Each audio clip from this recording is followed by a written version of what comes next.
कौन कौन से फैक्टर्स हैं जिनकी वजह से आयनिक बॉन्ड क्या होता है, अच्छा बनता है? लिखो, हेडिंग डालो, factors affecting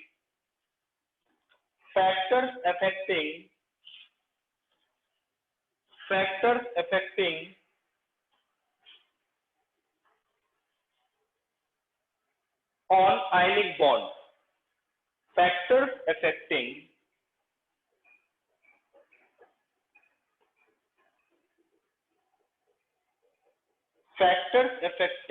on ionic bond. Ionic bond पर कौन से फैक्टर इफेक्ट करते हैं, उस पर प्रभाव डालते हैं? Factors affecting on ionic bond. सबसे पहला फैक्टर है आयनाइजेशन एनर्जी। हेडिंग डालो, सबसे पहला factor ionisation energy. Ionisation energy, देखो समझो मेरी बात को, मतलब आयनिक बॉन्ड के फॉर्मेशन के लिए आयनाइजेशन एनर्जी कैसी होनी चाहिए, कम या ज्यादा? देखो, मेटल का काम होता है इलेक्ट्रॉन को निकालना, मेटल क्या करता है, इलेक्ट्रॉन का ट्रांसफर करता है, ठीक है। अब होता क्या है, आयनाइजेशन एनर्जी का मतलब होता है कि किसी भी आइसोलेटेड गैसियस एटम के आउटर सेल से एक इलेक्ट्रॉन को निकालने के लिए जितनी एनर्जी की जरूरत पड़ती है, आपको मैंने आपके पिछले चैप्टर में पढ़ाया, मैंने आयनाइजेशन एनर्जी मैंने बताया था कि क्या होती है, किसी भी आइसोलेटेड गैसियस एटम के आउटर सेल से एक इलेक्ट्रॉन को ट्रांसफर के लिए, एक इलेक्ट्रॉन के निकालने के लिए जितनी भी एनर्जी की जरूरत पड़ती कहलाती है आयनाइजेशन एनर्जी। अब एक बात बताओ, आयनिक बॉन्ड के फॉर्मेशन के लिए मेटल जितनी जल्दी इलेक्ट्रॉन को निकाल देगा उतना अच्छा आयनिक बॉन्ड बनेगा, क्लियर है ना भाई? जितनी जल्दी इलेक्ट्रॉन निकलेगा उतनी जल्दी उस पर पॉजिटिव चार्ज आएगा, उतनी जल्दी दूसरा वाला इलेक्ट्रॉन गेन करेगा। तो अब इलेक्ट्रॉन जल्दी निकालना इसका मतलब क्या है भाई, जिसकी हमें जिस जल्दी इलेक्ट्रॉन निकालने का मतलब क्या है, आयनाइजेशन एनर्जी क्या होनी चाहिए, कम होनी चाहिए। अरे भाई आयनाइजेशन एनर्जी ज्यादा हो जाएगी तो ज्यादा एनर्जी देनी पड़ेगी, तो ज्यादा एनर्जी देनी पड़ेगी तो देर में इलेक्ट्रॉन निकलेगा। इसका मतलब आयनिक बॉन्ड के फॉर्मेशन के लिए आयनाइजेशन एनर्जी लो होनी चाहिए, ठीक है ना। और लो किसकी होती है, किसी ग्रुप में हम जब टॉप से बॉटम आते हैं तो आयनाइजेशन एनर्जी डिक्रीज करती जाती है, ठीक है ना। तो जिसका साइज बड़ा होता है उसकी आयनाइजेशन एनर्जी लो होती है। तो देखो बेटा, तो याद रखना, आयनिक बॉन्ड के फॉर्मेशन के लिए आयनाइजेशन एनर्जी शुड बी लो। लो का मतलब क्या है, जिसका साइज बड़ा होता है जिस एटम का, उसकी आयनाइजेशन एनर्जी क्या होती है, लो होती है। अगर आपसे पूछूं बेटा, लिथियम, सोडियम, पोटेशियम, रुबिडियम और सीजियम, इन पांचों में अगर आप ग्रुप में ऊपर से नीचे आओगे तो साइज बढ़ेगा, साइज बढ़ने पे आयनाइजेशन एनर्जी क्या करेगी, डिक्रीज करेगी। तो जिसकी आयनाइजेशन एनर्जी सबसे कम होती है वो सबसे अच्छा आयनिक बॉन्ड बनाता है। तो सबसे अच्छा आयनिक बॉन्ड के लिए कौन सा मेटल अच्छा रहेगा, caesium.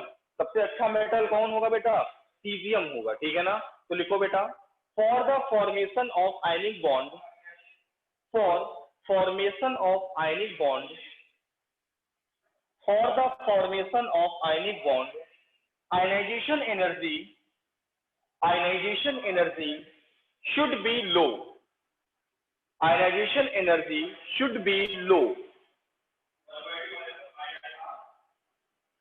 Ionization energy should be low. अच्छा, अगर आपसे मैं पूछूं एक इलेक्ट्रॉन को ट्रांसफर करना आसान है या दो इलेक्ट्रॉन को ट्रांसफर करना आसान है, कौन बताएगा? एक इलेक्ट्रॉन आसानी से ट्रांसफर हो जाएगा, दो इलेक्ट्रॉन? एक इलेक्ट्रॉन जल्दी से ट्रांसफर हो जाएगा। तो अगर मैं आपसे पूछूं बेरिलियम, मैग्नीशियम, कैल्शियम, स्ट्रोंशियम और बेरियम, ये हमारे फर्स्ट ए ग्रुप के एलिमेंट्स होते हैं बेटा, किसके, फर्स्ट ए। तो ये एक इलेक्ट्रॉन का ट्रांसफर करेंगे। ये होते हैं सेकेंड ए ग्रुप के एलिमेंट होते हैं, आपको सब बताया है, ये दो इलेक्ट्रॉन का ट्रांसफर करते हैं। तो एक बात बताओ, अगर मैं पूछूं सीजियम और बेरियम में आयनिक बॉन्ड कौन अच्छा बनाएगा, तो आप क्या बताओगे बेटा? सीजियम आयनिक बॉन्ड अच्छा बनाएगा, ठीक है ना, क्योंकि एक इलेक्ट्रॉन को निकालना आसान है in compare of two electron. ये दो इलेक्ट्रॉन निकालेगा, ये एक इलेक्ट्रॉन का ट्रांसफर करेगा। तो एक इलेक्ट्रॉन को ट्रांसफर करने के लिए हमको कम एनर्जी की जरूरत पड़ती है। तो जहां पर आयनाइजेशन एनर्जी लो होती है उसमें आयनिक बॉन्ड अच्छा बनता है। नोट करो बेटा, देख लो, for the formation of ionic bond ionisation energy should be low.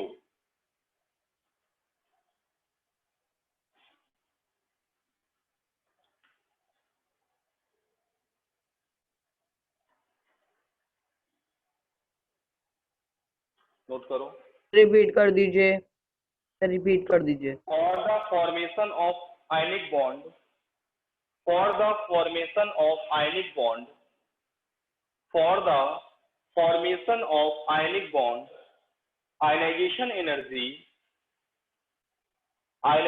energy must be low, must be low।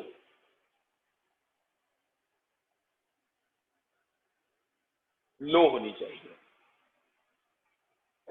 Note करो बेटा जल्दी से।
देखो नेक्स्ट डालो, सेकंड फैक्टर बेटा।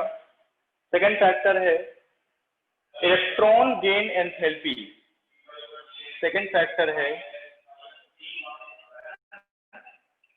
Electron gain enthalpy.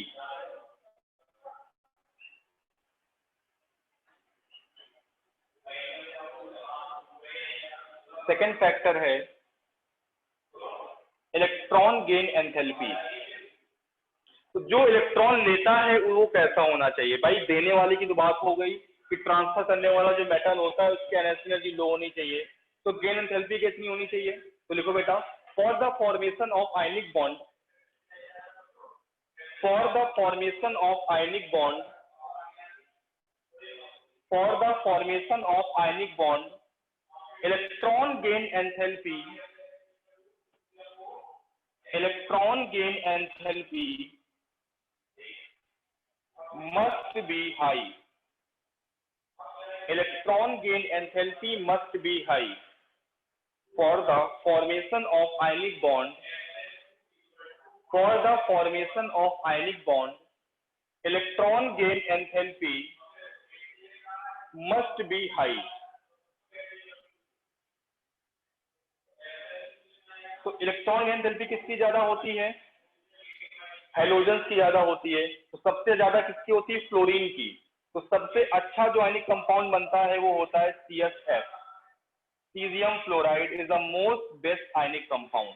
याद रखना, इसकी आयनिक एनर्जी लो होती है, इसकी इलेक्ट्रॉन गेन एंथैल्पी ज्यादा होती है। दोनों फैक्टर काम कर रहे हैं, इसलिए याद रखना, लिख लेना, caesium fluoride is the most attractive या effective ionic bond, ionic compound. सबसे अच्छा जो आयनिक कंपाउंड होता है बेटा वो सीजियम फ्लोराइड होता है, CsF। पूरी इनऑर्गेनिक केमिस्ट्री में caesium fluoride is the best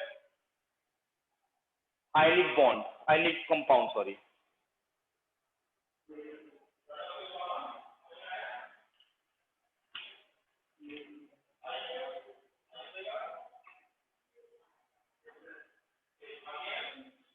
हो गया बेटा। Third factor lattice energy. Third factor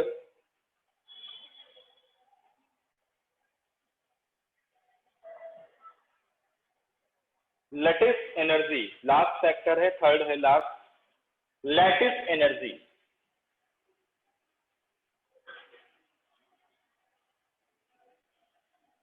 ध्यान समझना, लैटिस एनर्जी होती क्या है पहले आपको ये बताऊंगा।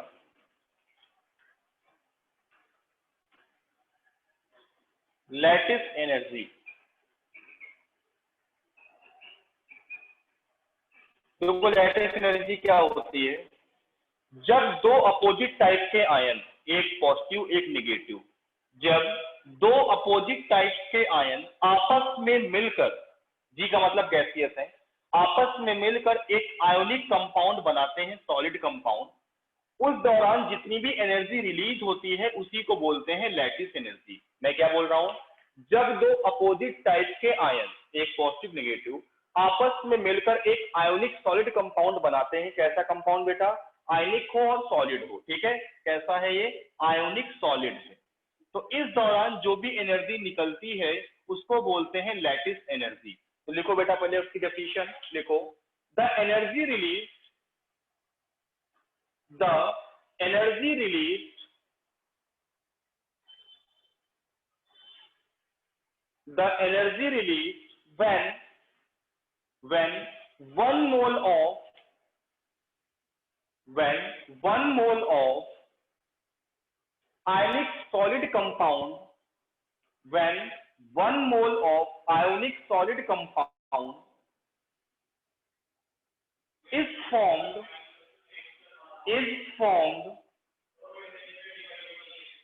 from opposite type of ion, from opposite type of ion, from opposite type of ion is called lattice energy, is called lattice energy। देखो जैसे सोडियम है, Na+ और Cl- दोनों गैसियस फेज में हैं, दोनों आपस में मिल जाएंगे और क्या बना लेंगे, NaCl सॉलिड, क्या बनाएंगे, NaCl सॉलिड। तो दो अपोजिट टाइप के आयन आपस में मिलकर जब कोई एक सॉलिड कंपाउंड बनाते हैं तो इस दौरान जो भी एनर्जी रिलीज होती है उसको बोलते हैं लैटिस एनर्जी। तो इस दौरान जब ये NaCl सॉलिड बनेगा तो थोड़ी कुछ एनर्जी रिलीज होगी, उसी को क्या बोलेंगे, लैटिस एनर्जी बोलते हैं। क्या बोलते हैं बेटा, लैटिस एनर्जी। नोट करो। सर समझ में नहीं आया। और कितनी निकलती है बेटा, अरे कितनी होती है, 769.3 किलो जूल पर मोल। बेटा जब दो अपोजिट टाइप के आयन आपस में मिल करके एक कोई आयनिक कंपाउंड बनाते हैं तो उस टाइम जितनी भी एनर्जी रिलीज होती है उसको क्या बोलते हैं, आयनिक, उसको बोलते हैं। Yes sir. ठीक है, वही बता रहा हूं। अब यहाँ पर दो अपोजिट आयंस हैं, एक Na+ है गैस है, एक Cl- गैस है, ये दोनों आपस में मिलकर के NaCl सॉलिड बनाते हैं। तो इस दौरान कितनी एनर्जी रिलीज होती है बेटा, 769.3 किलो जूल पर मोल एनर्जी निकलती है, इसी को बोलते हैं, इसकी क्या है, लैटिस एनर्जी। अब हम नेक्स्ट से बात करेंगे लैटिस एनर्जी को, क्या क्या फैक्टर होते हैं जिनकी वजह से कम या ज्यादा होती है। ठीक है, ओके बेटा, थैंक यू।